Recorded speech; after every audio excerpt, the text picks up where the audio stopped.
안녕하세요. 박진영의 마키아벨리 시작하겠습니다. 오늘은 한 주간의 여론 동향을 살펴보는 시간입니다. 여론조사 전문가 전 청와대 행정관 은방울도사 이은영 소장님 나오셨습니다. 네, 안녕하세요. 반갑습니다. 아유, 2주 만에 뵙네요. 네. 시간이 엄청 빨리 가요. 은방울도사 어떻습니까? 은방울조사 좋습니다. 좋습니까? 네. 네. 은방울 자매라고 있었잖아요. 이거 들고 다녀야 됐어요. 은방울. 네. 은방울 자매라고 있었어요. 네, 가수. 예. 진짜 있었어요. 밤기 마포정장. 아, 마포는 누구? 마포는 정청래죠. 네, 그렇죠. 네네네. 거기 넘보시면 안 됩니다. 아, 네. 현재 지금 어디를 넘보시고 계세요? 아, 저는 제가 사는 지역이죠. 아, 사는 의왕 지역. 과천 지역을 네. 넘보고 있지 항상. 아니 의왕과 은방울 뭔가 좀 어울리는데. 아, 공이 0이 많아. 그치, 0이 0이 많아. 너무 많아. 동그라미가 많아. 네. 네. 이은영도 어차피 0이 많고. 0이 많아요. 네. 아. 네. 은방울 도사님. 네. 예. 마음에 들어 하시면은 자막으로 깔아주실 것을 부탁을 드리겠습니다. 은방울 도사입니다. 은방울 도사. 네. 자, 여론조사 일단 국민의힘 지지도가 올라간 거에 대해서는 어떻게 보세요? 그러니까 이제 이번 주 나온 게 전체적으로 다 민주당 지지율이 하락을 했고 국내힘이 살짝 올랐어요. 그리고 대통령 지지율도 살짝 올랐거든요. 근데 네. 이제 그게 그 민주당은 역시 이제 그 의제 설정을 못하고 의제 선점을 못하고 있어서 약간 또 정치 효능감이 빠지면 즉각적으로 반응을 하시더라고요. 야. 바로 빼버려 그냥. 네. 네, 그리고 이제 대통령 지지율하고 여당 지지율은 아무래도 그 인유한 효과. 인유한 효과. 네, 인유한 네. 효과라고 볼 수 있는데 지금까지는 좋았어요. 그런데 이제 지금 그 윤 핵관 쪽에서 지금 이제 반기를 들고 있잖아요. 네. 장제원의 버스 90대, 네. 권성동에 나는 안 나가, 난 여기서 할 거다. 이제 그렇게 되면 인요한 효과는 좀 저는 사라질 것 같아요. 네. 네, 그렇게 보고 있습니다. 결국은 지금 뭐 이준석 대표라든가 홍준표 시장의 메시지 이런 것들도 인요한 위원장과 마찰을 빚고 있지만은 이슈는 만들어내는 거죠. 일단은 못 보던 사람이 나타나고 다니니까 사람들이 호기심 있게 보는 것 같고, 그리고 이제 그 메시지를 던지는 거는 나쁘지 않아요. 그러니까 이 김은경 혁신위원장하고 이렇게 비교를 해보면 훨씬 더 의제 설정을 잘 한다. 그 기자들이 따라다니잖아요. 기자들은 어떻게 잘 요리하는지를 조금은 아시는 분 같아요. 근데 김은경 혁신위원장은 이제 그걸 잘 못하시더라고, 전혀. 사실 혁신위라는 것은 네. 보고서를 써가지고 당에 통과시키는 게 중요한 건데 그렇죠. 지금 인요한 위원장이 하는 거는 혁신위원장이 아니고 당대표죠. 당대표 비슷하고 그다음에 이제 본인의 어떤 그 존재감을 이제 즐기시는 것 같더라고요. 예, 막 이렇게 환호받고 또 관심받고 이런 거를 되게 즐기시는 것 같아요. 그래서 제가 그 파란 눈의 윤석열 이렇게 제가 별명을 붙여드렸습니다. 파란 눈에 등치도 비슷하시고, 네. 예. 술도 잘 드시고. 예, 근데 그 메시지는 훨씬 더 부드럽죠, 윤석열 대통령. 파란 눈의 윤석열인데 윤석열보다 좀 나아. 아유, 훨씬 낫지, 메시지. 네. 예, 그렇게 비교해 알겠습니다. 보면. 예. 그럼 민주당은 지금 예를 들자면은 뭐 탄핵 이슈, 네. 이동관 탄핵, 검사 탄핵 이슈를 이제 들고 나왔는데 네. 이게 이슈화 되면은 또 민주당도 지지층 결집이라든가 그런 효과가 있을까요? 그거를 이제 바로 어떻게 이거를 결집시켜내느냐가 중요한데, 민주당이 보면은 그 계속 조금 한 타임씩 늦는 게 있어요. 그래서 이번에도 지금 한동훈 장관 탄핵은 뒤로 빼고 그 이동관 방통위원장 거를 먼저 하겠다고 하는데, 내부적으로 그 실익 있잖아요. 그 누구를 먼저 탄핵하느냐에 따른 실익을 좀 더 면밀하게 따져봤는지, 제가 볼 때 데이터상으로 볼 때는 i 한동훈 장관을 먼저 탄핵해도 무리가 없지 않을까 이런 생각을 했어요. 예. 지금 한동훈 탄핵 뭐 이런 여론조사도 있어요? 탄핵에 대한 거는 없지만 전체적으로 이제 이 한동훈 장관에 대한 지지율, 네. 그 대선 주자로서의 적합도 이런 것과 그다음에 호감도 이런 것들을 보면은 그렇게 썩 좋지는 않아요.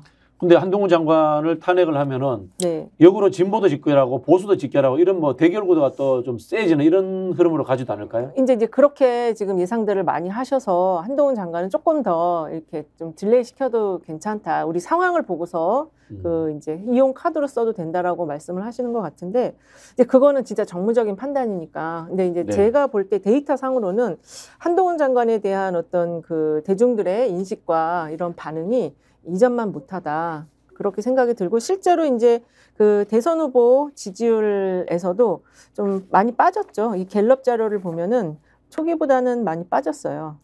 저는 이제 요즘 여론조사 중에 이상한 것이 네.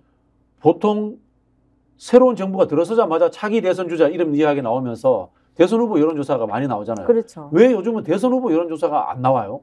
아니 근데 솔직히 그 지금 임기 초에 차기 대선 후보군 조사하는 것 자체가 조금 이것도 이례적인 일이에요. 아, 그렇습니까? 네, 그 전에는 차기 대선 후보 조사는 중반 이후에서나 했지. 근데 이번에는 이상하게 차기 대선 후보 적합도가 조금 빠르게 이렇게 그 조사회사들이 하더라고요. 근데 언론에는 잘 안 나오잖아요. 근데 어쨌든 그 이미 좀 약간 그 구도가 저기 여당 쪽은 한동훈 장관으로 그다음에 야당 쪽은 이재명 대표 쪽으로 굳어져 있는 양상이기 때문에 네. 그래서 보도가 좀 많이 재미가 없으니까 그래서 안 나오긴 하는데 그렇다고 하더라도 지금 임기가 시작한 지 이제 1년 반밖에 안 됐는데 차기 대선 주자가 적합도가 이렇게 조사가 된다라는 건 좀 이례적이죠. 조기 대선할 가능성 없을까요? 조기 대선 가능성이 총선 전이냐 후냐 아니면 임기 다 제대로 한 3년 뒤냐. 근데 저는 총선 이후에는 상황이 어떻게 될지 모른다. 총선 전에는 조금 어려울 것 같고 조기 대선은. 시기적으로 봤을 때 뭐 예를 들자면은 뭐 탄핵도 있을 수 있고 방법이 아니면 개헌도 있을 수 있고 여러 가지가 있죠. 여러 가지 경우에서는 존재하지 않을까. 네. 네. 하야라는 거는 우리가 이미 경험해봤죠. 이승만 대통령. 아 그렇죠. 하야도 있었죠. 하야라는 방식도 있는데, 근데 이제 이렇게 대통령이 무력화되는 거에 대해서 사람들이 조금 뭔가 좀 이거는 좀 너무 우리가 계속 이런 식으로 하는 게 맞을까 이런 생각들을 하시는 것 같아요. 겪어보지 못한 상황이죠. 네, 그래서 조금 기회를 더 줘보고 한번 판단을 해보자. 약간 판단을 유보하는 거는 있는데 최근 들어서의 이 대통령 지지율은 그 유보조차도 이제 거의 그 시기가 마무리되어 간다. 대통령 보기 싫다가 늘 한 55에서 60% 나와버리죠. 그러니까요. 이게 지금 그 대통령에 대해서 매우 잘한다, 매우 잘못한다, 매우 잘못한다가 뭐 50%가 53%. 넘더라고요. 그러니까 이거는 이제 분노 게이지가 조금만 건드리면 바로 터지는데 사실 그 오늘 MBS 자료가 나왔는데 그 서울 확장론 이게 훨씬 더 안 좋아졌어요. 여론 안 좋아졌어요? 예. 네. 그 효과적인 도시 경쟁력을 강화하는 방향이다라는 게 19%고요. 현실성을 고려하지 않은 선거용 제한이다가 68%. 68%나 나왔다. 네, 3대 6 구조였다가 이게 2대 7로 지금 바뀌고 있는 거죠.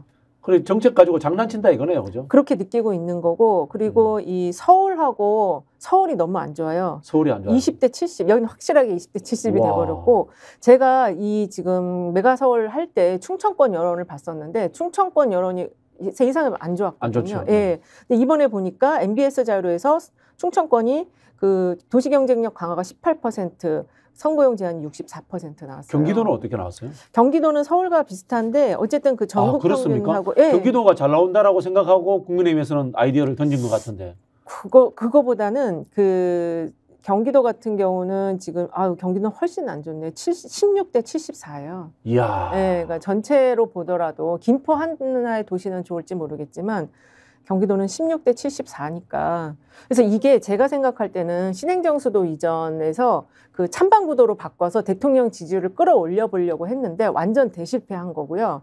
그 수도권 안에 공장 총량제인가 뭐 그런 수도권 정비법 수정법이 있잖아요. 네. 거기서 이게 서울이 이렇게 커지면은 가장 크게 피해받는 게 충청권이에요. 맞습니다. 네. 그거를 지금 충청권 시민들은 알고 있는 거죠. 그래서 반응을 이렇게 안 좋게 했던 그래서 지금 뭐 당진이라든가 이런 쪽에 산업시설이 엄청나게 가 있는 겁니다. 그렇죠. 당진이나 그 바로 밑에 있는 아산이나 천안 이런 데가 이제 굉장히 이거 왜 저러지 막 이렇게 생각을 하는 거죠. 서울 확장이라는 게 이 빌드업 과정이 전혀 없이 뜬금포로 던지니까 사람들이 이걸 뭐 국정을 장난처럼 던져 선거에서의 이 장깨 부리는 거 아니야? 이렇게 이제 읽어버린 거네요. 그러니까 이게 이제 초기에는 약간 기대도 있었던 것 같아요. 그리고 이제 지금 글로벌 추세가 약간 메가시티로 가는 추세가 있긴 있어요. 그래서 우리나라도 이명박 대통령 때부터 이게 있었잖아요. 노무현 때부터 있었어요. 노무현. 5+4. 5+4. 제가 담당자잖아요. 그러니까 2+5. 예. 그러니까 이명박 거라고 그때 그래서 5+4. 네네. 9개로 권역을 네네네. 하는 건데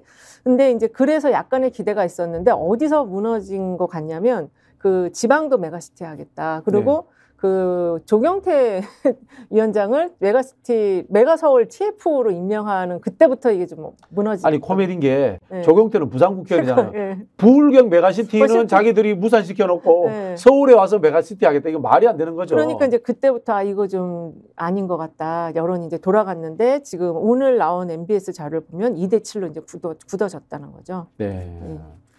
자, 이거는 더 이상 이제 못 꺼낼 것 같습니다. 못 꺼낼 것 같다. 예. 자, 그럼 오늘 본격적으로 할 이야기 차기 대선 주자 지지율 분석을 한번 들어가 보겠습니다. 네. 전체적인 상황을 한번 좀 설명을 해주시죠. 일단은 지금 총선을 앞두고 대통령의 지지율이 이례적으로 지금 낮은 상태에서 콘크리트화 돼버렸어요. 그래서 대통령의 지지율의 반등 가능성은 현재 잘 보이지가 않고, 그리고 그 속에서 이제 보수 분열로 얘기될 수 있는 신당, 이준석 네. 신당 창당이 대구 경북 지역에서 하겠다. 지금 이제 명확하게 입장을 밝혔거든요. 그런데 민주당도 그런 분당이 일어날 거냐? 현재는 민주당의 분당 가능성은 그렇게 커 보이진 않아요. 그래서 지금 여권이 분열하는 속에서 낮은 대통령 지지율, 부정평가가 60을 넘는 상황에서 총선을 지금 5개월 앞두고 있다. 이런 상황에서 이제 이 총선에 대한 지휘권을 누구에게 맡길 거냐? 이 네. 여당 안에서는 굉장히 이게 중요한 고민거리가 되겠죠. 야당은 이미 지금 이재명 대표가 인재위원회를 하면서 맡으면서 의지를 밝힌 거죠. 내가 이번 총선을 확실하게 내 칼라로 가져가겠다. 근데 지금 여당은 이제 그걸 누가 할 것이냐. 근데 현재까지 그 거론된 거는 한동훈 장관을 계속 이렇게 돌려봤었어요. 네. 그런데 별로 이렇게 좀 썩 좋지 않았는데, 이 실제 이제 지금 여전히 계속 한동훈 장관을 띄워보려는 움직임은 있는 것 같습니다. 네. 그래서 그 한동훈 장관에 대한 그 좀 이렇게 종로라든지 마포 아니 마용성이라든지 이런 이제 지역 서울의 핵심 보면서 약간 중도 성향층들이 좀 있는 곳에 내보내서 전체 선거를 지휘하는 방안을 아직도 카드를 버리지는 않은 것 같아요. 네. 근데 이제 리서치뷰가 지난 10월 30일에서 31일 1000명 대상으로 한 그 차기 대선 주자를 보면요. 여기는 이제 문항을 아예 구조화를 두 개로 나눴어요. 진보는 진보대로, 보수는 보수대로 했는데 같이 하는 것도 있고요. 같이는 안 했습니다. 같이는 안 네, 하고. 그냥 네. 진보 후보만 나란히 세워갖고 했고, 보수 후보도 그냥 보수 후보들만 해서 전체 1000명을 대상으로 이렇게 두 번 물어본 거예요. 지금 표 있으면은 나중에 꼭 띄워주십시오. 네. 갤럽은 그 진보 보수 다 섞어가지고 네. 오픈 문항으로 누가 차기 그 지도자냐 이렇게 물어봤어요. 그래서 거기서 좀 차이가 있는데요. 어쨌든 지금 한동훈 장관이 전체에서는 19%를 받아서 1위를 달리고 있습니다. 보수 성향 후보들 중에서 한동훈 장관이 1위고, 그 다음에 이제 유승민이 15%, 오세훈 시장이 9%, 홍준표 시장이 9%, 이준석 전 대표가 6%, 원희룡 5%, 안철수 4% 이렇게 나오고, 다른 후보 8%, 없음 26% 나왔어요. 그래서 한동훈이 생각보다 많이 나오네요. 19%면. 19%인데 지난 조사 대비 2%포인트가 빠졌어요. 네. 그리고 이제 보수 성향 응답자층에서는 한동훈 장관이 37%로 지난 조사 대비 2%포인트 올랐고, 올랐다. 예. 지금 보수 성향층에서는 오세훈 후보가 2위예요. 14%로 여기도 2%포인트 올랐고, 그 다음이 홍준표 후보가 10%, 유승민 후보가 8%, 그 다음에 원희룡 후보가 7%, 이준석 이런 순으로 나와서 사실 지금 윤핵관이라고 하는 사람들은 조금 하위 순위로 가 있고, 한동훈 장관이 1위기는 하지만 지난 조사 대비 조금 빠진 흐름이다. 실제로 보수층 응답자들이 네. 윤석열 대통령의 찐 지지층이라고 한다면은 네. 한동훈 장관에 대한 표가 37%보다 더 나와야 되는 거죠. 더 나아죠. 플러스 알파가 있어야 돼요. 왜냐하면 대통령 지지율에다가 본인의 인물 경쟁력을 얹어서 지금 37이 대통령 지지율 약간 이제 최대치 정도, 최근에 흐름에서 최대치 정도라고 한다면 그거밖에 안 나온 거예요. 자기의 인물 경쟁력 플러스 알파가 없어요. 근데 이것도 또 보수층 내에 37%니까 그렇죠. 윤석열 대통령에 대한 지지도 내에서도 뭐 절반 정도 갖고 왔다고 봐야 되나요? 아니면 절반도 못 갖고 왔다고 봐야 되나요? 제가 보기에는 그냥 대체로 절반 조금 넘게 절반 조금 윤석열 넘게. 대통령 지지율은 조금 더 가져온 것 같다. 아니면은 이 현재 윤석열 대통령이 보수 지지층 안에서는 한 60%대 나오니까 못 갖고 오는 거죠. 못 갖고 오는 못 거다. 갖고 오는 거죠. 예. 그리고 또 독특한 게 유승민 의원이 전체에서는 15%, 그다음에 보수에서 8%나 나와서 네, 깜짝 놀랐어요. 반토막이 지금 나서 이 유승민 그 전 대표는 이게 보수로는 이제 포지셔닝 하기 어렵다라고 봐야 될 것 같아요. 그래서 유승민 후보야말로 제3의 길을 개척을 해서 뭐라 그럴까요? 이 진보의 표를 가져오는 또는 정의당의 표를 가져오는 전혀 다른 전략을 지금 구사해야 될 상황에 놓여 있다. 이렇게 네. 볼 수 있을 것 같아요. 그 재밌는 게 그 원희룡 장관입니다. 원희룡, 안철수 이런 분들은 지금 완전히 하위권인데 어쨌든 이 윤석열 대통령의 그늘 아래서는 성장하기 어렵다. 물론 본인들의 어떤 경쟁력도 지금 그렇게 썩 좋지 않지만 이런 상황이다라고 볼 수 있겠고요. 그다음에 이제 이 진보층에서는 지금 뭐 이재명 대표가 전체 응답자에서도 41%, 지난 조사 대비 1%포인트 하락했지만 41%라고 봤을 때 한동훈하고 그냥 단순 비교를 했을 때도 한동훈 장관보다 지금 2배 이상을 더 받고 있어요. 그렇네요. 네. 예, 그리고 진보층 응답자 안에서는 66%로 뭐 거의 그냥 원탑입니다, 이건. 네, 네. 2위가 이낙연 전 대표인데요. 전체는 13%지만 지난 조사 대비 2%포인트 하락했고, 진보 성향층에서도 9%밖에 안 나오고 있습니다. 그 다음에 김동연 도지사가 12% 전체, 진보층에서는 7%, 이탄희 의원이 4%, 진보층에서는 6%로 이탄희 의원의 지지가 조금 지난 뭐 1%, 2% 하다가 지금 한 4%까지 조금씩 성장을 했어요. 심상정 후보 대표는 전 대표는 3% 뭐 똑같고 재밌는 게 박용진, 전현희 의원들이 지금 보기문항에 넣어서 순위에 올라왔다 이렇게 좀 볼 수 있겠습니다. 자, 질문 하나 드릴게요. 네. 이 보기문항에 사람 이름 넣는 거는 회사 마음대로 합니까? 아니면 어떤 기준이 있습니까? 아니면 개인의 요청이 있기도 합니까? 이게 이제 보통은 여론조사 회사에서 기본적으로 설정을 해요. 뭐 언급량이라든지 그리고 이제 이슈를 봤을 때 이 사람이 좀 뉴스 메이커다 할 때 이제 넣기도 하는데 또 이제 그 보기문항에 넣어달라 그 참모진들이 꾸준히 로비를 하는 사람도 암묵적으로 있어요. 여기 초선 의원 중에 한 분. 네. 네. 좋은 제가 보기에는 네. 전술인 것 같아요. 네. 스스로의 그 급을 높이는. 그렇죠. 저도 한번 넣어봐야 되겠다. 그런데 이제 JYP로 딱 넣어가지고 엔터테인먼트. 그런 일이 나올지도 몰라. 네. 그래서 이게 앞으로 이제 그 대선 후보가 만들어야 되겠다는 참모들은 여론조사 회사 이제 실무자들이나 대표들하고 술을 열심히 많이 먹어야 되겠죠. 아니, 그러니까 이제 범진보 진영에 네. 추미애, 김두관이 빠졌다라는 빠져 느낌이 있어요. 좀 들고요. 아무래도 네. 그 이 원외로 나가게 되면은 상당히 이게 이제 관심받기가 힘듭니다. 그래서 네. 특단의 대책 아니면 전혀 다른 그런 그 대책이 필요해요. 뭐 예를 들면 또 송영길 전 대표도 그렇죠. 있고 네. 대권 주자급이라고 볼 만한 네. 사람인 것 같고. 사실 지금 송영길 전 대표는 무관의 제왕으로 그 들에서는 지금 제야의 대통령입니다. 네, 무관의 제왕이시거든요. 그래서 이제 맨날 그러잖아요. 윤석열을 무너뜨렸을 때 첫 번째로 인정받을 것이다. 근데 이 원내에서는 전혀 지금 관심은 네. 없습니다. 예. 자, 그래서 지금 이런 상황을 이제 그 전체 지지율, 총 지지율을 봤는데 사실 이게 연령별로, 지역별로 보면 더 재밌어요. 네. 연령별로 보면은, 이재명 대표가 20, 30대에서 한동훈 장관이 이재명 대표보다 더 많이 받을 것 같잖아요. 그렇죠. 상대적으로 젊으니까 나이가. 근데 안 그렇더라고요. 그러니까 한동훈 장관이 20대에서 13%, 30대에서 17%인데 이재명 대표는 20대에서 24%, 30대에서 35% 받아요. 이렇게 되면은 같이 뛰어도 전혀 괜찮아요. 혹시 거기에서 20, 30대 남녀 구분되어 있나요? 남녀 구분 여기서는 제가 못 봤는데 다른 자료들 이렇게 보니까 여성이 훨씬 더 이재명 대표를 지지합니다. 네, 남성이 조금 다른 데로 빠지고요. 여성들이 이재명 대표를 조금 더 지지하고 민주당을 더 지지해요. 네. 40대, 50대는 뭐 거의 이재명 대표가 이 X세대 그다음에 386의 막내들에서는 거의 원탑이에요. 네. 그래서 57, 56 나오는데 지금 한동훈 장관은 여기서 14, 20밖에 안 나와요. 그러니까 이렇게 되면은 이 핵심 주도층이 너무 이게 기반이 약한 거죠. 그리고 이제 60대 이상층에서 한동훈 장관이 25, 28 나오는데 지금 60대 층에서는 이재명 대표도 46을 받고 있어요. 46, 26 이렇게 나와서 지금 세대별로 밀리지 않는다. 우리 생각하고는 데이터는 조금 다르게 나온다.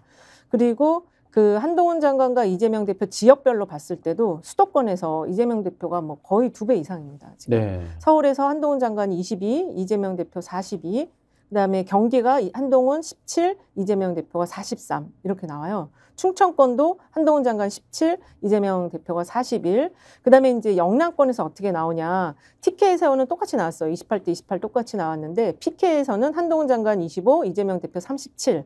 호남에서는 10대 53 이렇게 나왔어요.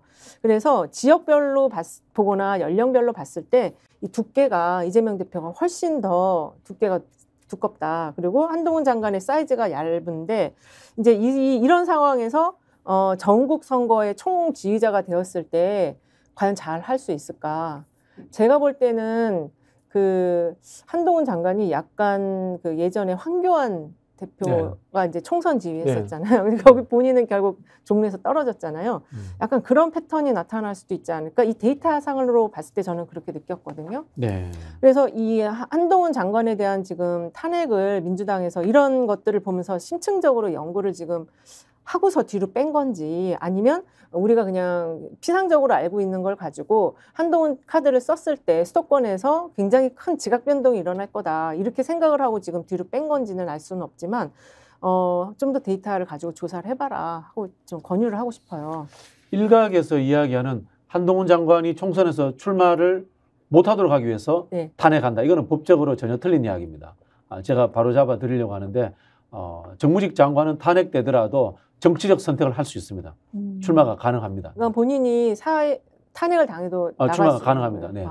지금 민주당의 황운하 의원이 그런 비슷한 사례로 출마해서 당선이 되었습니다. 네. 사표가 수리되지 않은 상태에서 본인은 사표를 던졌는데 총선에 출마해서 국회의원이 됐거든요. 그거는 이제 헌법상에 있어서 직업 선택의 자유라는 것이 우선시되기 때문에 가능하다.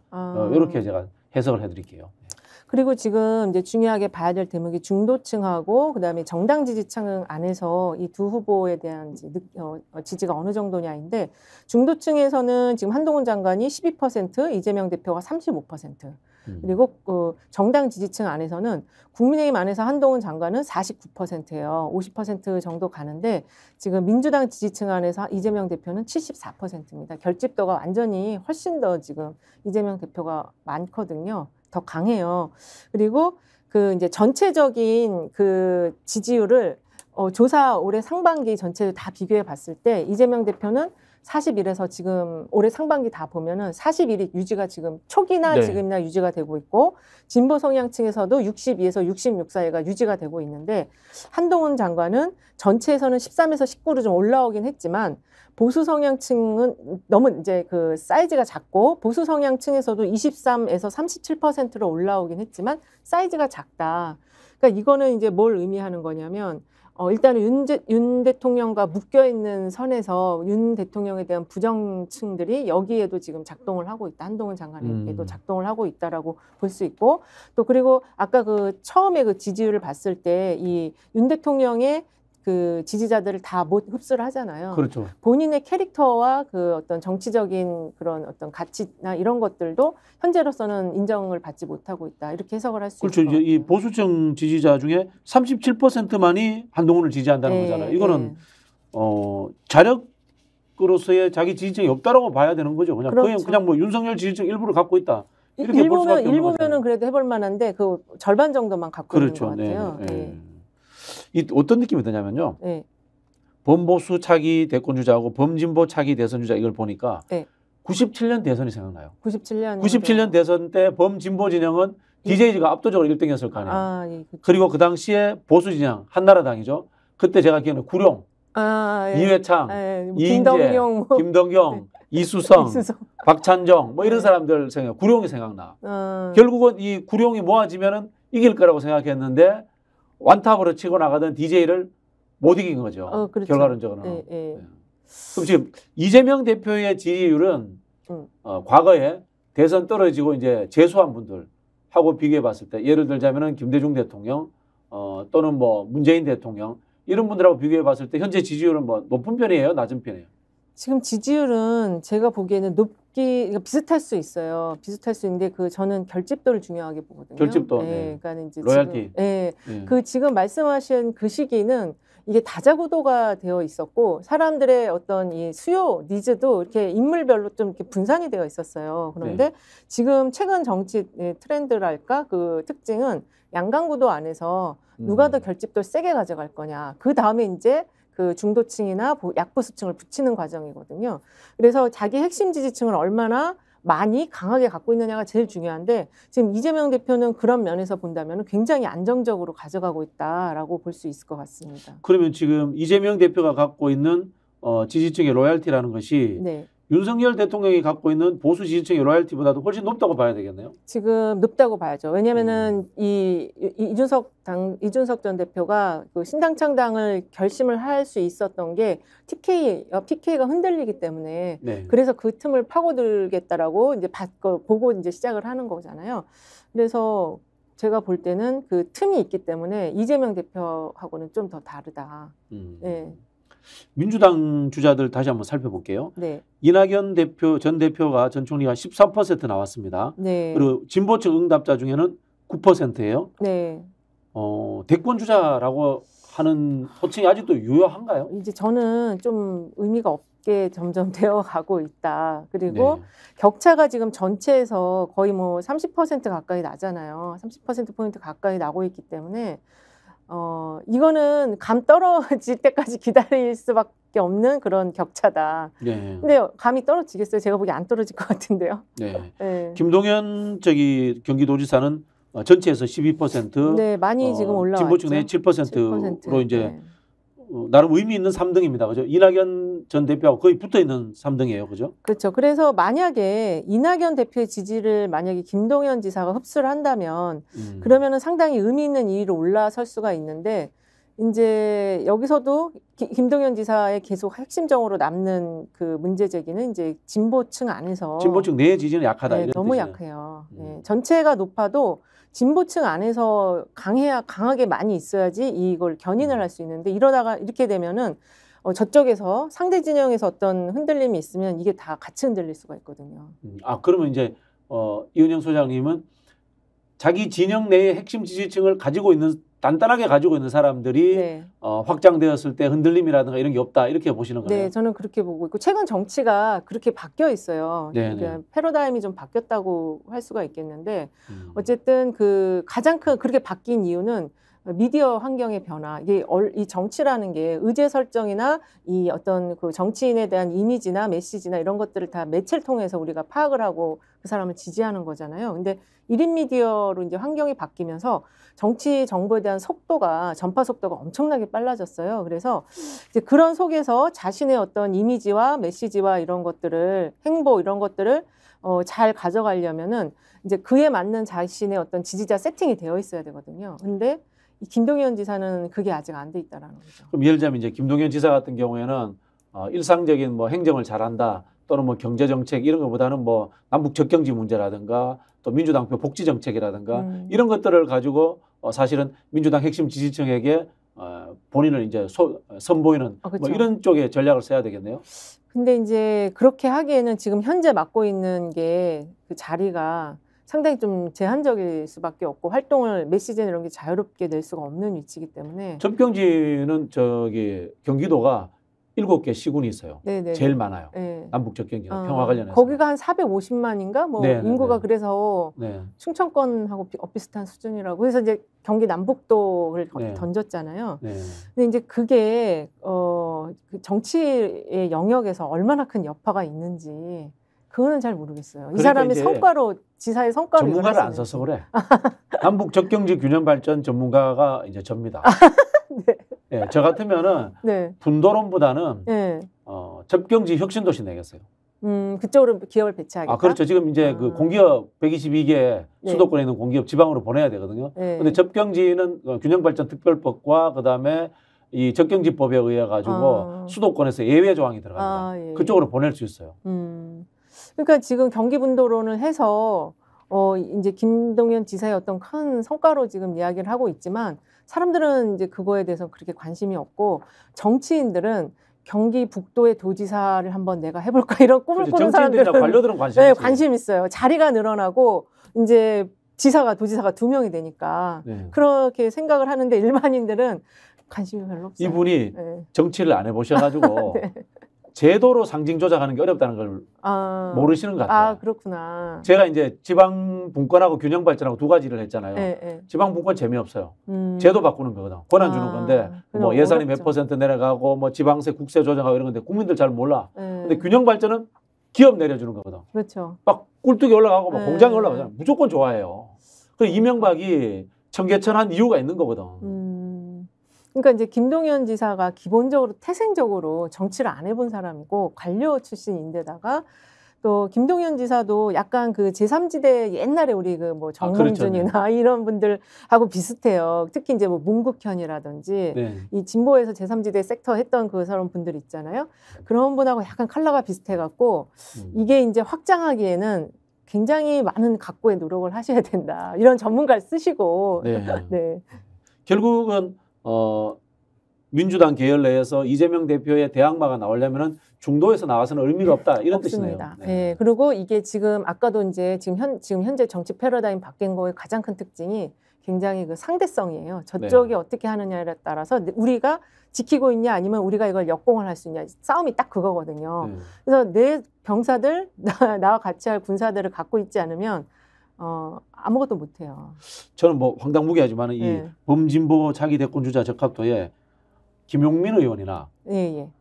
최강욱 의원 이런 사람 넣으면 더 나오지 않을까 이런 생각도 해봅니다. 사실. 저는 이거 보면서 조국 교수를 여기다 넣으면 조국 교수를 어떨까? 넣어도 좀 나오겠죠, 그죠? 근데 이제 나오긴 나올 겁니다. 제가 음. 보기에는 나오는데 이제 한 자리 숫자로 나오면 의미가 없어요. 조국 교수 같은 분은 팬층이 많기 때문에 네. 한 번 딱 띄웠을 때 그래도 5% 이상 딱 나와줘야 되거든요. 근데 이제 데뷔전 들어갔을 때 바로 어느 정도 성공해야 되는구나. 그렇죠. 들어가자마자 이 신상이 뭐 이렇게 시간 길게 신상되는 거 아니잖아요. 저기 네. 유명한 상품 되는 거 아니잖아요. 그러니까 넣었을 때 바로 5% 딱 나와줘야 돼요. 그래야지 이제 이 상품의 경쟁력을 사람들이 인지를 하고 인정을 해주잖아요. 전현희 위원장 같은 경우에 최근 어쨌든 이슈 메이커잖아요. 그렇죠. 근데도 지금 이게 1%밖에 안 나왔어요. 근데 이 전현희 의원님 같은 잘못 넣은 거네, 그러면. 아니죠. 이 전현희 의원님 같은 경우는 사실 노무현 대통령도 1%로 시작했어요. 2%로 시작했다. 1%로 시작했는데 아무도 이분이 대선을 꿈꿀 거라고 생각 아무도 안 했잖아요. 네. 그런데 대권주자 적합도에 들어왔는데 0%가 아니고 1%가 나왔다. 1% 나온 것도 의미 있다. 나온 게 의미 있는 거죠. 예. 특히 이제 여성 정치인이기 때문에 네. 이 반열에 올라갈 거라고는 기대를 잘 안 하죠. 기대를 안 했는데 1%를 딱 이게 지금 어쨌든 나왔어요. 숫자가. 진보층에서는 안 나왔지만 그러면은 저기 우리 은방울 도사님이 보시기에는 네. 이 전현희 위원장의 지지율은 언론 노출 빈도를 높이고 그다음에 여론조사가 잦아지면은 좀 더 나올 수도 있을까요? 조금 더 나올 수는 있는데 경로 설정을 잘해야 돼요. 대권으로 가는 경로 설정을 잘해야 되는데 본인은 희생하면서 그 경로 설정을 잘 한다면 저는 상당히 많이 심상정을 대체한다. 그럼 부산 출마해야 되나? 경로 설정이 그렇게 가야죠. 희생을 하면서 가야 되기 때문에 부산 가서 떨어지고 바보 노무현이 돼야 돼. 여자 바보 노무현 이런 식으로. 그러면은 현재 지금 심상정 그 대표가 3% 받고 있고 진보에서도 3%를 받아요. 네. 요거를 다 흡수할 수가 있어요. 민주당 아니라고 하더라도 이 전현희 전 의원님은 권익위원장님은 좀 컬러가 민주당 안에 있긴 하지만 조금 더 약간 독특한 포지셔닝을 갖고 있어요. 그래서 저는 경로 설정을 잘 한다면 충분히 가져온다. 이분은 스타일이 좌우 진보 보수로 규정하기가 좀 어렵죠, 어려워요. 그죠? 좀 다른 스타일이죠, 그죠? 네, 그 뭐라고 딱 표현하기 어려운데 전현희만의 스타일로 지금 이걸 개척하고 있기 때문에 그리고 이번에 이제 감사원 사무처장 유종성인가 그 이름이 지금 잘 생각이 안 나는데 그분이 이제 체포가 된다 이렇게 되면은 그때 이제 뭔가 이벤트를 하나 해야죠. 네, 그래서 그 시기마다 적절하게 기획을 잘 해서 경로 설정을 잘 하면은 충분히 지금 성장할 수 있고 민주당에서 사실 진짜 뭐 의미 있는 지도부로서 굉장히 이제 탄탄하게 올라설 수 있는데 이제 전현희 의원님이 지난 시기에 국회의원 되시거나 한 이런 과정에서 보면 이제 이 메이커가 좀 굉장히 좀 약하시더라고요. 사실 보면 강남에서 국회의원으로 힘들어요. 지역구 당선된 것도 굉장한 거거든. 엄청나게 굉장한 건데 그게 근데 별로 의미가 지금 마케팅이 제대로 안 됐어요. 의미성을 부여를 못 받고 있거든요. 그러니까 네. 그거는 전현희 위원장님 그때 이제 꽃 달고 다니신 게 중요한 마케팅이었는데 그런 마케팅으로는 안 된다. 강하게 나갔어야 되네. 네, 뭐 어떤 식으로든지 그 전문가의 손길로 다듬어져야 되는데 그게 좀 빈 공간이 좀 너무 조금 아쉽다. 이런 상황에서 이제 그게 있었으면 조금 더 올라왔을 텐데 네. 그런 아쉬움이 좀 있죠. 그래서 반드시 전현희 의원님, 권익위원장님께서는 좀 이제 큰 정치인으로 성장하시기 위해서는 전문가의 손길을 받으셔서 이걸 다듬어야 된다, 전체적으로. 네, 네. 박용진 의원 같은 경우 뭐 3% 이거는 그냥 전형적인 이제 반명표다 이렇게 보면 되겠네요. 아니, 리서치뷰에 저기 안희론 대표님하고 친한가 봐요. 아, 그래요? 왜 보기문항에 저는 왜 올라왔을지 전혀 이해가 안 지난번 돼요. 저기 대선 후보로 뛰었는데. 후보 뛰었다고 다 보기 넣어주면 아유, 안 돼요. 네, 여기 그렇습니까? 예, 안 되죠. 여기 그러면 여기 지난번에 대선 후보 뛴 사람이 얼마나 많아요? 다 보기 넣어줘야지. 정세균 총리. 네, 다 네. 넣어줘야지. 네. 그래서 이거는 조금 그런 이 게 보기 있지 문항 않나. 숫자는 몇 명까지 넣는 거죠? 그 전화번호 그 세팅 ARS 조사니까 세팅이 보통 9번까지 됐는데 9번까지, 요새는 네. 11번까지도 된다고 해서 네. 그 세팅에 따라 근데 이게 또 너무 숫자가 많으면은 또 의미 없게 쫙 깔리거든요 이게. 네. 그러니까 적정선에서 한 9번까지 6. 있으면 야구네. 11명이면 축구고. 네, 근데 그 뒤에 이제 뭐 잘못은 기타 뭐 없음 이것도 넣어야 되니까 6, 7명 정도가 좋죠. 지금 7명 넣네요. 네. 이재명 대표는 뭐 지난번 대선을 출마하신 분이기도 하고 네. 또 현재로서도 이제 대선 지지자 지지도가 1등으로 나옵니다만은 네. 현직 당 대표라는 것에 프리미엄도 있나요? 그런 그 정도 거물임에도 불구하고 저는 이게 지금 현재 대표시잖아요. 근데 네. 대표로서의 프리미엄은 별로 못 받고 있다. 못 받고 있다. 네, 그러니까 이 지지율이 더 대단하다라고 보는 거죠. 그러니까 대표로서의 프리미엄을 받은 거보다는 본인이 그 본인의 어떤 그동안 쌓아온 그 정책에서의 자기 브랜드 그리고 이번에 이제 그 고난과 역경을 어떻게든 이제 반 정도의 고비는 넘었잖아요. 그 과정에서 형성된 그 지지율이라고 생각하고 사실 이제 이재명 대표의 지지율과 관련해서 가장 중요한 건 역시 SNS예요. SNS를 이재명 대표께서는 아주 초기 시절부터 성남시장 시절부터 SNS를 하셨고 그 박원순 시장님하고 그렇게 경쟁을 해가지고 그때 트위터라든지 이런 데서 내가 이재명, 박원순 이거 좋아요 안 받아본 사람은 바보다 이런 말이 나올 정도로 둘이서 그렇게 눌러주기 경쟁을 했었다고 하잖아요. 그게 지금 다 결실이 이제 다 열매들이 이제 맺히고 있는 거죠. 네.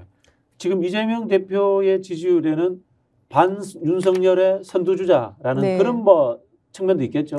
그것도 지금 있죠. 왜냐하면 없을 수가 없어요. 이 41%라는 게 전체 41%거든요. 네. 지금 윤석열 대통령 지지율이 아까 여기서 리서치뷰가 했을 때 이거 제가 좀 이따가 확인해드리겠는데 그거 대통령보다 높아요. 대통령보다 제가 보기에 더 높거든요. 아, 그럼 이게 네. 대선 때 여론조사하고도 그처럼 이렇게 볼 수 있네요. 그래. 그렇죠. 윤석열 네. 대통령의 지지도 그다음에 차기지만은 이재명 대표의 지지도 이렇게 놓으면 뭐 이재명 41, 윤석열 35. 36 나왔어요. 이때 윤석열 대통령 지지율이. 지금 대통령 선거 다시 해야 되겠네. 그러면은 지금 5%포인트 차이로 이긴다는 거죠. 네. 전체로 했으니까. 네. 네. 그래서 그렇게 보시면 될 것 같습니다. 금방 말씀하신 것 중에 대표로서의 프리미엄을 누리지 못하고 있다. 네. 그러면 대표를 그만두더라도 이 정도의 지지율이 계속 유지될 수 있다. 그렇게 유추 해석도 가능하나요?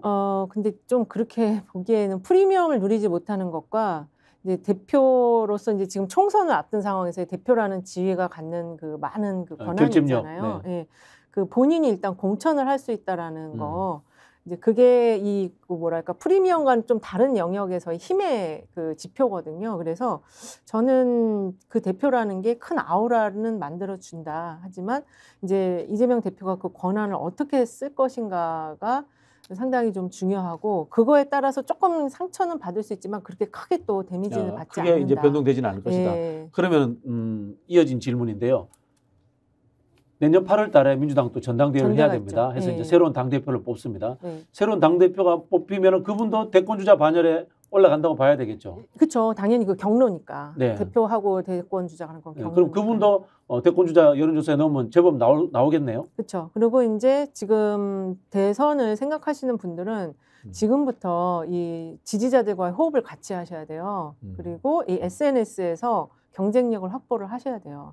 예전에는 이게 불과 이제 도지사, 그러니까 2016년 도지사, 경기도지사 선거할 때 이재명 대표하고 그 전해철 의원이 이제 맞붙으셨잖아요. 근데 오프라인 대 온라인 대결이었는데 그때 오프라인이 완판 깨졌거든요. 그렇죠. 2018년. 2018년이었나요? 예. 네. 그래서 그 앞으로 이제 이 정치는 이 온라인 선거전에서 얼마나 내가 경쟁력을 갖고 있느냐 이게 제일 핵심이에요. 그러니까 지금 있는 정치인들 중에서 그래도 뭐 유튜브 구독자 기본적으로 어느 정도 10만 이상의 구독자 보유하고 있고 대중적인 인지도가 좀 안 좋더라도 이 SNS 소통을 활발하게 할 수 있는 사람? 본인 이야기 하시는 것 같아요. 아니, 저는 해당이 안 돼요. 이은영 TV 구독 부탁드리겠습니다. 구독 좀 해주세요. 네, 20만 네. 가야 됩니다. 네, 민주진영 박진영도 구독 좀 해주세요. 지금 얼마세요? 한 4만? 한 4만 정도 되는데 예. 섭섭한 게 네.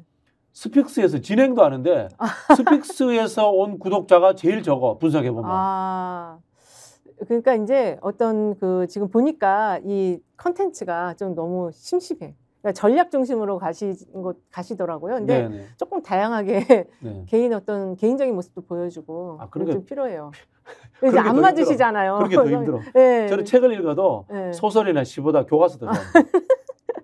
네, 교과서 훨씬 편해요. 읽는 게. 아니 그러니까 이게 이 SNS에서 보시는 분들은 그런 또 좀 뭐랄까 유치하지만 그런 네네. 감정을 보는 것도 또 즐거워하시거든요. 그거 잘 안 돼. 문제는. 그러니까 근데 그게 좀 훈련이 해야 돼요, 그것도. 예. 네, 사실 뭐 웃는 것도 연습해야 된다고 하는데. 그리고 이제 막 이렇게 재밌게 소통하는 거 있잖아요. 유치하지만 네. 그런 게 좀 필요하다니까요. 이재명 대표도 그런 게 좀 필요할까요? 이재명 대표님도 근데 많이 좋아지신 것 같고요. 네. 뭐 밍밍이 뭐 잼잼이 막 이런 거 있잖아요. 누가 그렇죠. 만들었는지 네. 모르겠는데 그런 게 많이 지금 가미가 되어 있는데 우리 이제 기성 정치인들만 그 세계를 잘 몰라요. 네. 이 아래 세대들은 밍밍이 뭐 잼잼이 하면서 네. 막 아기자기하게 놀고 있거든요. 그래서 이제 지금 대표가 돼서 대선 주자로 가는 후보군 중에는 그러니까 이제 정봉주 의원님이라든지 뭐 정책래 의원님이라든지 송영길 의원님이라든지 이런 분들 지금 양 두 가지 온오프라인을 다 같이 하고 계시잖아요. 네네. 굉장히 경쟁력이 있는 거죠. 네. 네. 안진걸도 경쟁력이 있어요. 아유 안진걸 제야의 대통령이잖아요.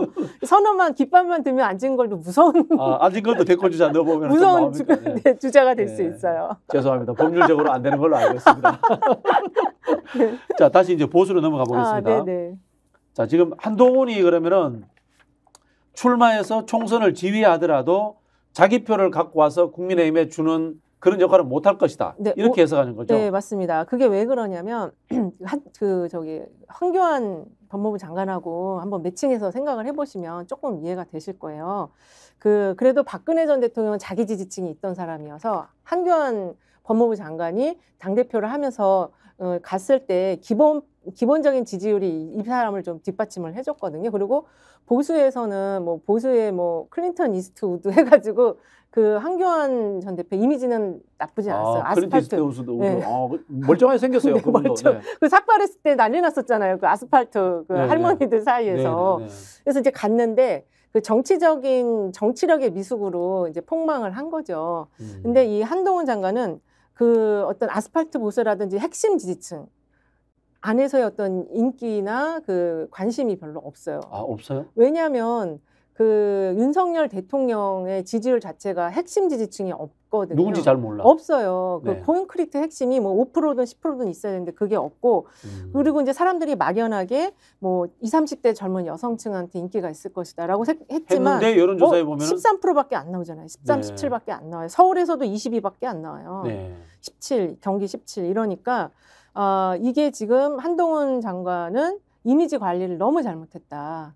그래도 황교안 전 대표는 뭔가 이미지 관리를 그래도 나름 조금씩 하면서 약간 상남자 이런 네, 상남자 머리 삭발했을 때 완전 상남자 느낌이 클린트 있었거든요. 이스트우드 그런 느낌이 좀 나네. 네, 좀 있었어요. 근데 한동훈 장관은 지금 그게 아무것도 없다는 거죠. 네.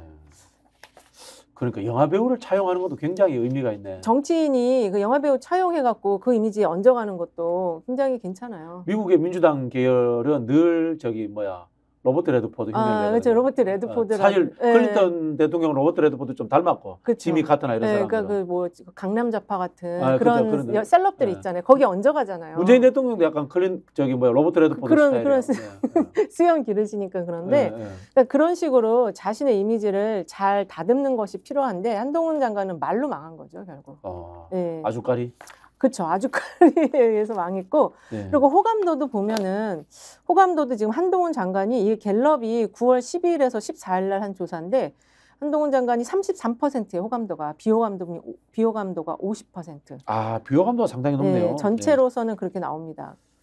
그래서 이렇게 호감도가 낮고 비호감도가 높을 때는 조금 그 전체적인 어떤 자기의 플러스 알파를 더해주기가 어렵다 이렇게 볼 수 있을 것 같아요. 비호감도는 사실 이재명 대표도 좀 높은 편 아니에요? 이재명 대표도 지금 호감도가 29, 비호감도가 61이 나왔어요. 근데 이 뉴 DJ 플랜 같은 거를 필요합니다. 해야 되는 거예요. 네, 그래서 이게 지금 이재명 대표님도 역시 그 전문가의 손길이 필요해요. 그래서 그 별도의 팀이 좀 필요합니다. 근데 이제 이재명 대표님 그거의 필요성을 느끼시는지는 모르겠는데 있어야 돼. 이 DJ는 그걸 위해서 얼마나 노력을 많이 했어요. 그렇죠. 네, 매일 새벽마다 보고 받으시고 그 전문가들은 엄청 굴렸잖아요. 그렇죠. 네, 그래서 전문가들이 꼭두 새벽에 가서 보고하면서도 거기서 자신의 보람을 느끼면서 더 열심히 해서 이제 결국 대통령이 되셨거든요. 네. 이재명 대표님도 그렇게 전문가들이 보람을 느끼게 굴리셔야 돼요.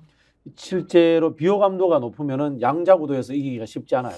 그렇죠. 그래서 이제 지금도 그 사람들이 이제 민주당 지지층의 결집도가 높지만 약간의 항상 불안감을 갖고 있는 게 그 약간의 그 차이를 극복하지 못하면 어떡하나. 0.7%. 네. 그러니까 이제 그거를 위해서 제3의 어떤 그림, 뭔가 이재명 대표의 플러스 알파가 되는 그런 전문가들의 노력이 더 필요하죠. 뉴 이재명 플랜이 필요하다. 뉴 재명 플랜이 필요하다. 뉴 재명 플랜이 필요하다. 그러면은 한동훈 장관도 뉴 한동훈 플랜이 좀 작동하면 좀 좋아질까요? 근데 이제 한동훈 장관의 가장 큰 문제는 윤석열 대통령과 엮여 있다라는 거예요. 윤석열, 김건희, 한동훈 해서 윤동건인가 뭐 그렇게 윤동건이라고 하잖아요. 예.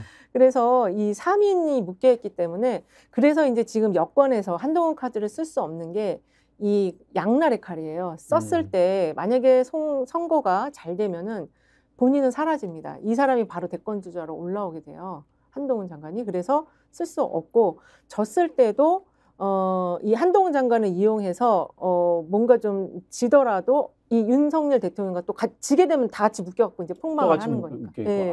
그러니까는 이 한동훈 장관 카드가 성공 카드로서 작동을 해야 되는데 지금 윤동건이라면은 이거는 쉽지가 않아요.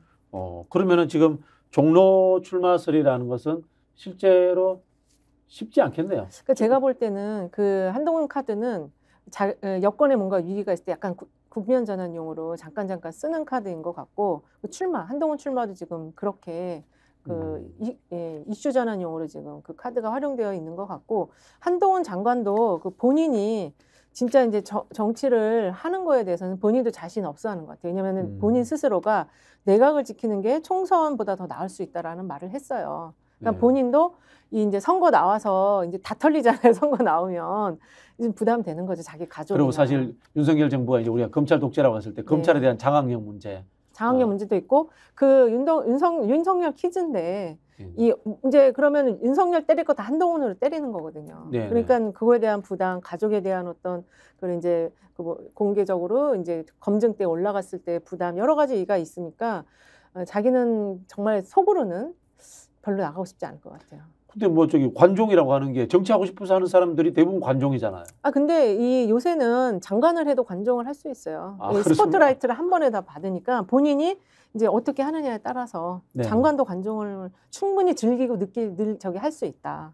그리고 야당의 명줄을 잡고 본인 마음대로 흔들고 있으니까. 이제 지금은 그런 재미는 갖고 계시겠지만 이분도 이 정권은 유한하다라는 걸 봤잖아요. 잘 알 거니까.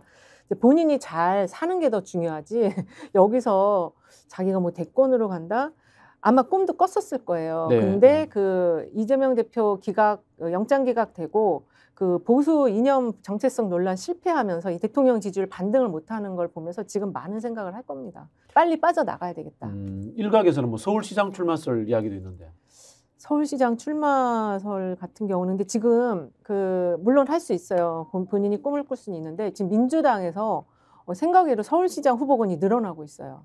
지금 아까 여기 나온 전현희 전 권익위원장님도 지금 서울시장 후보군으로 지금 물망에 오르고 있고요. 서울 말을 못 하시던데.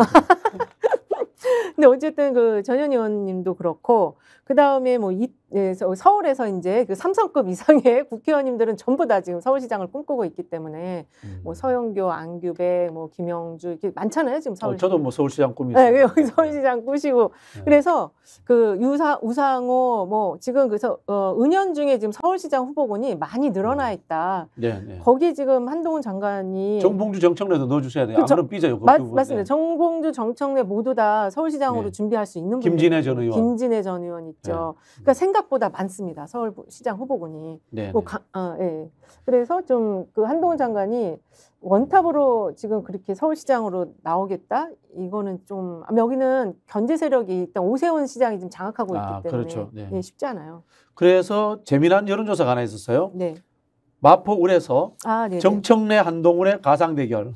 그렇습니다. 그럼 어떻게 나왔나요? 이게 여론조사 꽃에서 지난번에 이제 7월 달에 조사를 한 거예요. 조사를 한 건데, 이때 지금 정청래 의원이 상당히 이제 앞선 걸로 나왔죠. 이게 이 한 조사로 이제 한동훈 장관은 끝났습니다. 마포을에서 정청래 의원님이 35.3, 한동훈 장관이 27.0에서 격차가 8.3%포인트 났는데요.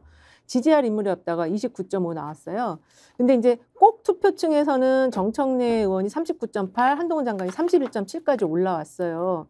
근데 이제 이 꼭 투표층이 좀 유의미하게 봐야 되는데 이게 이제 두 후보가 모두 같이 다 상승을 하지만 그 정청래 의원님의 상승폭이 좀 크지 않았는데 제가 보기에 이거 지금 마포 여기 현안이 쓰레기 소각장이나 교통 불편에 대한 그런 지역 현안들이 있거든요. 그렇죠. 그런데 지금 현역이시기 때문에 그런 게 조금 반영된 것이 아닌가 싶은데. 현역인데 왜 해결을 못하느냐. 네, 그렇죠. 그래서 이제 꼭 투표층에서는 그렇게 나왔는데 무당파나 중도층에서는 특히 중도층은 정청래 의원이 37%, 한동훈 장관이 21.6%. 정청래 의원이 중도층에서도 그렇게 많이 나와요? 많이 나옵니다. 네, 이게 왜냐하면은 핵심적인 어떤 그 핵심 지지층 그 민주당세가 강하다 보니까 중도층도 이제 거기 좀 따라가는 흐름이 나오는 우리 거죠. 보통 이제 정청래 의원에 대해서 평가를 할 때 물론 뭐 악의적인 평가드리기도 합니다만은 중도층에게 소부력이 없다 이런 이야기를 하는데 잘 나오네요. 근데 이제 이때가 아마 이 중도 성향층이 이때 7월이거든요. 7월이어서 그 이제 국민의힘의 어떤 그 행태에 대해서 더 이상 저기를 어떻게 바라보기도 싫다. 이래서 민주당으로 막 넘어오던 시기였던 것 같아요. 그래서 중도층의 정청래 의원에 대한 지지가 높은데 재밌는 게 20대 남자는 정청래 의원님을 지지하는 게 9.4인데 20대 여성층에서 그러니까 가장 그 연령별로 봤을 때 가장 낮은 층이 정청래 의원님은 20대 남성층이에요. 9.4가 나왔고 한동훈 장관은 20대 여성층이에요. 1.7이 나왔어요. 그리고 가장 지지가 높은 층은 정청래 의원님은 40대 남성층 60.9%, 한동훈 장관은 60대 남성층 71%. 재밌다. 네, 그래서 이 한동훈 장관이 무슨 여성층에게 인기 많다 어쩌다 그렇게 우리가 피상적으로 생각하는데 실제로 그렇지 않다는 거예요. 정청래 의원이 여성층에게 인기 많은 걸로 저희가 정정해드리겠습니다. 자, 마지막으로 한 가지만 할게요. 신뢰도. 신뢰도 부분요. 네, 갤럽에서 조사했네요. 네, 시사인이 그 갤럽에 의뢰해서 조사를 한 겁니다. 이게 이제 신뢰도와 관련해서는 3명만 조사를 했더라고요. 그래서 윤석열 대통령, 김기현 대표, 이재명 대표 이렇게 조사를 했는데 이재명 대표가 신뢰도가 31.5 나왔는데요. 많이 나왔네요. 네, 윤석열 대통령 27.9, 김기현 대표는 19.1 나왔어요. 네. 근데 민주당 지지층에서는 이재명 대표에 대한 신뢰도가 63.2, 윤석열 대통령에 대한 신뢰도가 국민의힘 지지층에서는 68.6이 나왔어요. 뭐 보수층에서는 59.9, 진보층에서는 이재명 대표에 대한 게 67.9, 중도에서는 이재명 대표에 대한 신뢰도가 26.8, 윤석열 대통령에 대한 신뢰도가 18.9. 그래서 전반적으로 이 신뢰도 부분에 있어서도 이재명 대표가 지표가 좋다. 신뢰도라는 거는 확장성에 해당되나요? 아니면은 열성 지지층에 해당되나요? 그래서 이게 제가 볼 때는 그 열성 지지층에 해당될 것 같아요. 왜냐면은 이 신뢰가 있을 때 그 사람을 더 강하게 지지할 수 있거든요. 그래서 물론 이제 뭐 중도층에도 영향을 미치겠지만 조금 더 가져올 수 있는 게 행동으로 이렇게 지지를 행동으로 바꾸기 위해서는 신뢰도가 필요하죠. 네, 알겠습니다. 자, 오늘 이은영 소장님하고 대권 주자들 여론조사에 대해서 전반적으로 이야기를 나눠봤는데요. 뭐 제가 뭐 결론을 내리자면 당분간 이재명 독주 체제다 뭐 이렇게 해도 될까요? 그렇죠. 독주 체제라고 할 수 있는데 그 당 내에 이 워낙 이제 많은 현역에서 비명계가 거의 뭐 100명 이상 된다고 하잖아요. 그러다 보니까 그걸 잘 지금 체감을 다 못하고 믿지를 않는 것 같아요, 이 데이터를. 그래서 당에서 한번 이렇게 좀 디테일하게 이걸 좀 신뢰도, 호감도, 그다음에 최근의 지지 흐름, 이게 그 추석 이후로 바뀌었어요. 네, 민주당 네. 지지율이, 정당 지지율이 50%가 계속 나왔잖아요. 그 이후에 이러한 좀 디테일한 조사를 해서 실제 이재명 대표의 그 지지의 강도와 이걸 좀 정확히 분석을 하고 한동훈 그 장관에 대해서도 좀 분석을 해서 탄핵 카드를 누구를 먼저 쓸 것인가 되게 중요한 문제입니다. 그래서 제가 생각할 때 이 정도 데이터라면은 한번 저는 한동훈 카드로 먼저 쓰는 게 지금의 이 이슈에서 밀리고 있는 상황에서는 이동관보다는 한동훈이지. 전국에 어쨌든 큰 폭탄이 되겠네요. 그렇죠. 네. 네, 알겠습니다. 자, 마지막으로 저기 정리 말씀, 인사 말씀해 주시죠. 네, 이은영 TV 구독 좀 해주세요. 요새 구독이 정체가 돼가지고요. 네. 저 20만 가야 됩니다. 네, 감사합니다. 은방울 도사님이셨습니다. 은방울 도사였습니다. 네, 앞으로 저기 은방울 도사 꼭 이제 밑에 네. 자막 넣어주시고요. 네. 제가 마무리 멘트 하겠습니다. 히틀러가 쓰러졌는데 괴벌스가 혼자 남을 수 있겠습니까? 저는 윤석열 대통령의 정부가 무너진다면은 한동훈 장관도 같이 무너질 거다. 그렇게 생각을 합니다. 이것으로 마치도록 하겠습니다. 감사합니다.